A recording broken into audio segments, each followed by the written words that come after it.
नमस्कार मंडळी, कशा आहात तुम्ही सगळे? अपेक्षा करतो की सगळे बरे असताल. पुन्हा एकदा तुमचं स्वागत आहे बैठक रिव्ह्यूजवर. आज आपण पाहणार आहोत लग्नानंतर होईलच प्रेम 10 जुलैच्या एपिसोडमध्ये काय घडणार आहे.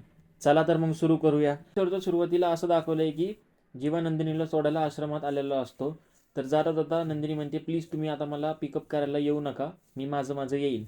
तर जीवा म्हणतो की ते बघूच आपण नंतर काय होईल ते, आणि बडबड करत राहतो. तेवढ्यात नंदिनी निघून जाते. जीवा म्हणतो की ही मला बाय न करताच गेली, आणि खिशात हात घालतो तर त्याला कापूस सापडतो.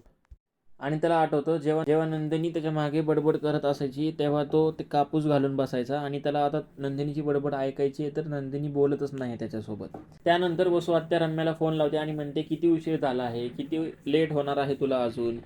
तर रम्या म्हणते, हो ना अगं, कामामध्ये लक्षच राहिलं नाही माझं. आणि पार्थने आज मला स्वतःहून सांगितलं की एक मीटिंग अटेंड करायची आहे.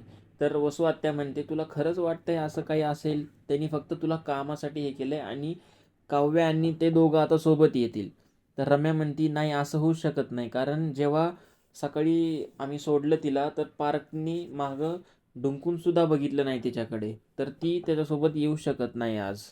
आपल्याला जो संशय होता की त्या दोघांमध्ये काहीतरी वाजला आहे, तर तो खरा आहे, आणि आपल्याला फक्त आता पार्थला हवा घालायची आहे. त्यानंतर पार्थ घरी जायला निघालेला असतो. तेवढ्यात त्याचं लक्ष गाडीच्या टायरकडे जातं की गाडीचा टायर तर पंक्चर आहे, आणि तो विचार करतो की आता इथून आपल्याला रिक्षा पण भेटणार नाही लवकर. तो बाहेर येतो आणि रिक्षाला हात करतो. तर रिक्षा थांबती आणि त्यामध्ये काव्य असती. काव्य म्हणती, हाय, मी तुम्हालाच घ्यायला आलेली आहे, या लवकर बसा. तर दुसऱ्या साईडला नंदिनी पण निघालेली असते, आणि नंदिनी पण रिक्षाची वाट बघत थांबलेली असते, आणि मागून रिक्षा येते, ती पण थांबती. त्याच्यात जीवा असतो, पण ते नंदिनीला कळत नाही, आणि नंदिनी बसते त्याच्यामध्ये. आणि नंदिनी म्हणते, देवासारखे धावून आला होतो तुम्ही. तर जीवा म्हणतो की देवा नाही, जीवा म्हणा, जीवा. तर हे त्याचं स्वप्न असतं थोडक्यात, पण ते नंतर पुढे निघून जातात. तर परत पार्थ आणि काव्याचा सीन दाखवलाय की पार्थ म्हणतो, मी माझं माझं जाईन, मला नाही यायचं तुमच्यासोबत. तर काव्या म्हणते, या हो, तुमचं तसंही टायर पंक्चर झाले गाडीचं म्हणून मी आले इथं, या, मी काय मुद्दाम नाही केलेलं ते, आपण दोघंही सोबत जाऊया. पार्थ म्हणतो, नाही मला नाही यायचं. मग काव्या म्हणते, आपण एक नवीन सुरुवात करूया ना, गेलं मागचं जे आहे ते विसरून जाऊया. पार्थ म्हणतो, काय? तर त्यावर काव्या म्हणते, संसाराचं नाही, ह्या प्रवासाचं बोलतेय मी, या बसा तुम्ही. तर पार्थ म्हणतो, नाही तरी पण मला वेगळंच जायचं आहे. तर काव्या म्हणती, पार्थ एवढा राग चांगला नाही आहे. राग ना सूर्यासारखा असला पाहिजे, सकाळी उगवला की रात्री मावळला पाहिजे, त्यामुळे संसाराला चांगलं हे वळण लागतं. तर पार्थ तयार होतो आणि बसतो तिच्यासोबत, आणि निघतात दोघंजण. तर पार्थच्या रिक्षाच्या मागं असं लिहिलं असतं की जोडी नंबर 1. त्यानंतर परत नंदिनी आणि जीवाचा सीन दाखवला आहे की गाणं वाजवत असतो जीवा, ज्यामध्ये जीवाचा उल्लेख असतो, आणि नंदिनी म्हणते, हे गाणं प्लीज बंद करा. तर जीवा म्हणतो, ठीक आहे, मी बंद करतो गाणं. आणि म्हणतो, काय होतं, मी खूपच सॅड दिसताय, काय झालं? तर भांडण झालं आहे का नवऱ्यासोबत? तर नंदिनी म्हणते, नाही असं काय नाही आहे. मग सॅड काय आहे? तर त्यांचं खूप असं बोलणं चालतं, आणि जीवा म्हणतो, हां, तुमच्या नवऱ्यानेच काहीतरी केलं असणार आहे, सगळे नवरे असेच असतात, तसेच असतात. तर नंदिनी म्हणते, माझा नवरा असा नाही आहे, तुम्ही प्लीज गाडी चालवण्याकडे लक्ष द्या. तर जीवा म्हणतो की मला झोप येईल मी जर बडबड नाही केली, किंवा मग मी गाणं नाही लावलं तर.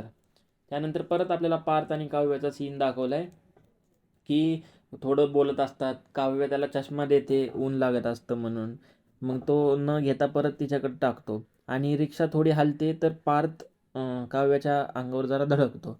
तर सॉरी म्हणतो तिला. तर काव्या म्हणती, तुम्ही कशाला सॉरी म्हणताय? सॉरी तर मी म्हणलं पाहिजे, मी तुम्हाला खूप हर्ट केलं आहे ना, खरंच खूप सॉरी. आणि तेवढ्यात ड्रायव्हर विचारतो की कुठून जायचे, मंदिरापासून घालू का कोर्टपासून घालू? तर काव्या म्हणते की नाही नाही, कोर्टपासून घाला, मंदिरापाशी खूप ट्रॅफिक असेल. तर पार्थला ते सगळं मागचं आठवतं की आपण हिला डिवोर्स देणार आहे 7 दिवसांनी, असं तसं. त्यानंतर त्यानंतर बाबा आणि वसू आत्याचा सीन दाखवला की ते चेस खेळत असतात. तेवढ्यात त्यांची बाई शेंगा घेऊन येते, आणि म्हणते, काय आज जेवायला काय करणार आहेस? तर हे घेऊन जा तुला घरी, शेंगा पण. तर ती म्हणते, नाही नाही, मी आज खेकड्याचा रस्सा करणार आहे, थंडीमध्ये खूप मजा येते. तर मानिनी पण तिथेच बसलेली असते. ती म्हणती, नाही नाही, असं काही नाही, तुम्हाला नॉनव्हेज कमी खायला सांगितलं आधीच डॉक्टरनी, तर तुम्ही गप्प बसा. खिचडी आणि टमाट्याचा सार केला आहे, तोच खायचा आहे सगळ्यांनी. थांबा आता, मी श्रावण महिना येतो ना, तर सत्यनारायणच घालते. तर बाबा म्हणतात की ठीक आहे, माझं कपडे काढून ठेव, धोतर वगैरे, मी बसतो. तर मानिनी म्हणते नाही नाही, आता आपले 2 पोरं बसणार त्यांच्या बायकांसोबत.